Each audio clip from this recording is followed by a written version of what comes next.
Hello everyone, welcome back to the channel. So today I am going to discuss important article from the Hindu newspaper. So first article is related to the removal of speaker. So first point is the Lok Sabha Speaker of India Om Birla may face a resolution in the Lok Sabha seeking his removal from the speaker's post, which is scheduled to be debated during the second phase of the budget session starting on March 9. तो जो हमारे Lok Sabha speaker हैं of India Om Birla वो face कर सकते हैं एक resolution in अ लोकसभा जो रेजोल्यूशन सीक कर रहा है उनका removal from the speaker post जो कि स्केड्यूल्ड होगा और डिबेटेड होगा during the second phase of the budget session जो स्टार्ट होगा ऑन मार्च में. Second point, the motion has been sponsored by the opposition, mainly led by Indian National Congress, accusing the Speaker of not maintaining complete neutrality while conducting the proceeding of the House. तो जो motion है वो sponsored किया गया है opposition के थ्रू जो mainly the Indian national Congress जो अक्यूज़ कर रहे हैं मतलब उन पे इल्ज़ाम लगा रहे हैं जो स्पीकर है वो मेंटेन नहीं कर रहे हैं कंप्लीट न्यूट्रलिटी मतलब न्यूट्रल नहीं हो रहे हैं जब अपना कंडक्ट कर रहे हैं proceeding of the house. Third point, both the ruling Bharatiya Janata Party and the opposition party have issued whips directing their MPs to be present in the House between March 9 and March 11, indicating the political significance of the debate. तो both the party एक तो ruling Bharatiya Janata party और the second one opposition party दोनों ने issued करी है विप्स और जो डायरेक्ट किया है अपने एमपीज को कि आप प्रेजेंट होंगे हाउस में बिटवीन मार्च 9 और मार्च 11 जो इंडिकेट कर रहा है political significance of the debate. As per parliamentary rules the speaker can remain present in the house during the discussion on the motion and can also vote like a normal member, but he cannot exercise a casting vote if there is a tie. As per the parliamentary rule speaker जब ये proceeding होगी motion के duration वो present हो सकते हैं house में during the discussion on the motion और वोट भी कर सकते हैं as a normal member but he can not exercise casting a vote मतलब वो एक वोटिंग कास्ट नहीं कर सकते हैं if there is a tie. मान लो दोनों एमपीज़ के बीच में टाई हो जाता है तो स्पीकर डिस्कशन में पार्टिसिपेट कर सकते हैं वोट भी कर सकते हैं as a normal member but वो कास्टिंग वोट नहीं कर सकते हैं अगर मोशन टाई हो गया है. 5 point, during the debate on the removal motion, the chair of the House will be taken by a member from the panel of chairpersons, with senior BJP MP Jagdambika Pal being the most likely to preside over the session. तो जो अब during the debate on the removal motion जब debate हो रहा होगा removal motion पर तो जो हमारे प्रिसाइडिंग ऑफिसर हैं ऑफ लोकसभा ओम प्रकाश बिरला वो तो प्रिसाइड नहीं करेंगे तो उस ड्यूरेशन जो मतलब चेयरपर्सन होगा the member from the panel of chairperson with senior BJP MP Jagdambika Pal वो उसको प्रिसाइड करेंगी और on that duration. 6 point, the resolution has reportedly been signed by 118 MPs which reflect growing political tension between the government and opposition during the ongoing parliamentary session.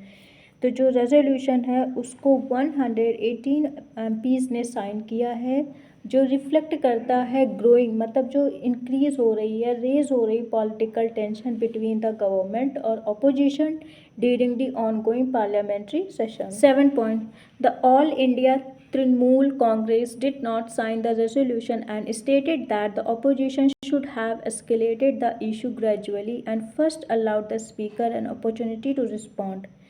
तो जो all India Trinamool Congress है उन्होंने इसको resolution को sign नहीं किया है और बोला है स्टेट किया है ये अपोजिशन है उसको should have escalated the issue gradually मतलब जो इस इशू को है इसको धीमे से उसको बढ़ाना चाहिए था एंड फर्स्ट और पहली प्रायोरिटी क्या देनी चाहिए थी फर्स्ट अलाउड द स्पीकर को एक अपॉर्चुनिटी देनी चाहिए थी कि इस पर रिस्पॉन्ड करें वो. 8 point, this development is significant for parliamentary democracy in India because the removal of the Lok Sabha speaker is rare and require a majority vote, making the debate an important test of political alignment and legislative accountability in a current parliament. तो जो ये development हुई है removal motion, ये एक significant है, important है for parliamentary democracy के लिए in India, because the removal of Lok Sabha speaker, मतलब जो ये रेजोल्यूशन आया है बहुत रेयर है, और इसके लिए क्या रिक्वायरमेंट है, अब मेजॉरिटी वोट होना चाहिए, और जो making the debate an important test of political alignment और legislative accountability in a current parliament. And the next important article is Russian oil. So first point is the US Department of the Treasury has issued an order allow India to continue purchasing crude oil from Russia for a temporary period of 30 days, providing short-term relief to India's energy supply concern. तो जो US department of treasury है, उन्होंने एक order issue किया है जिसमें उन्होंने India को अलाउ किया है कि आप कंटिन्यू कीजिए, मतलब आप रशिया से क्रूड ऑयल को खरीदिए, परचेज़ कीजिए from Russia for a temporary period of 30 days, मतलब 30 दिन के लिए टेम्परेरी पीरियड के लिए उन्होंने अलाउमेंट किया है इंडिया को, जो प्रोवाइड कर रहा है short term relief to India's energy supply concerns के लिए. Second point, the announcement was shared by US Treasury Secretary Scott Bessent, indicating that the measure is aimed at stabilizing global energy market and preventing sudden disruption in oil supply. तो जो announcement हुई है वो जो share की गई है by the US treasury secretary Scott Bessent के थ्रू, जो इंडिकेट कर रहा है द मेजर जो एम करेगा, जो aimed at stabilising global energy, मतलब जो ग्लोबल एनर्जी की मार्केट को उसको स्टेबल करना और प्रिवेंट करना, रोकना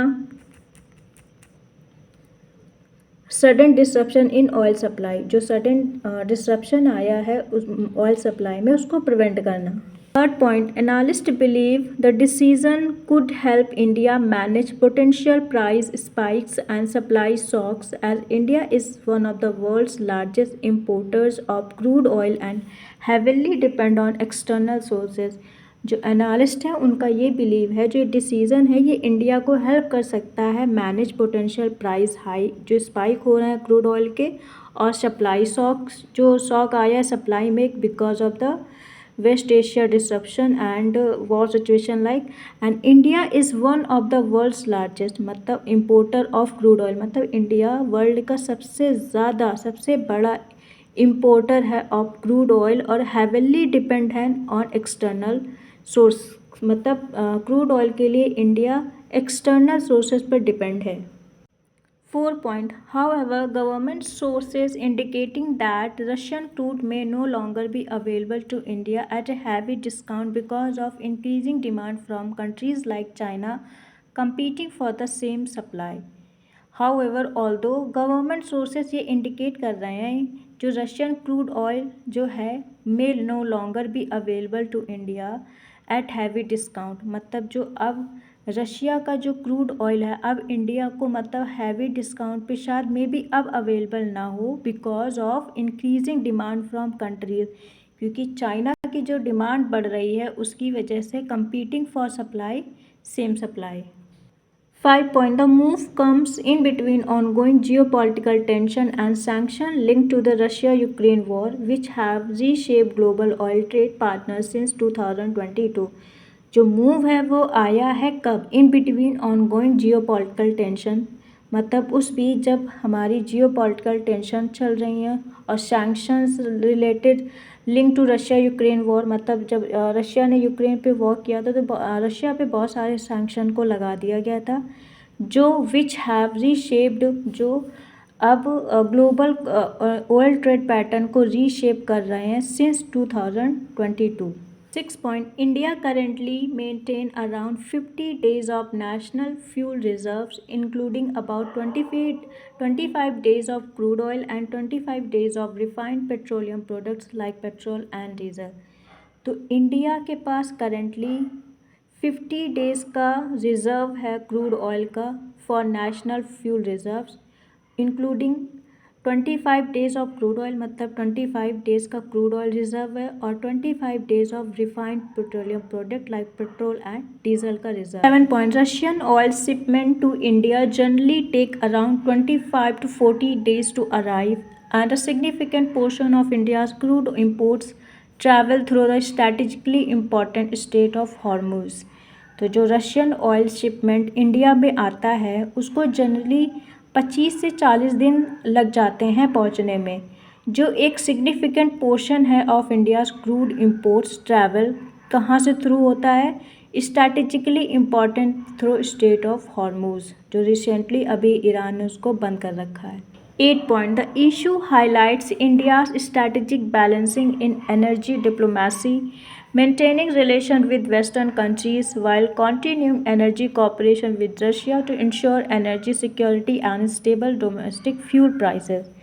जो इशू है वो हाईलाइट करता है इंडिया की स्ट्रैटेजिक कि वो कैसे बैलेंस करेगा एनर्जी डिप्लोमेसी को, मेंटेन करेगा relation with western countries while continue रखेगा एनर्जी कोऑपरेशन विद रशिया, जो इंश्योर करेगा एनर्जी सिक्योरिटी और स्टेबल डोमेस्टिक फ्यूल प्राइस को।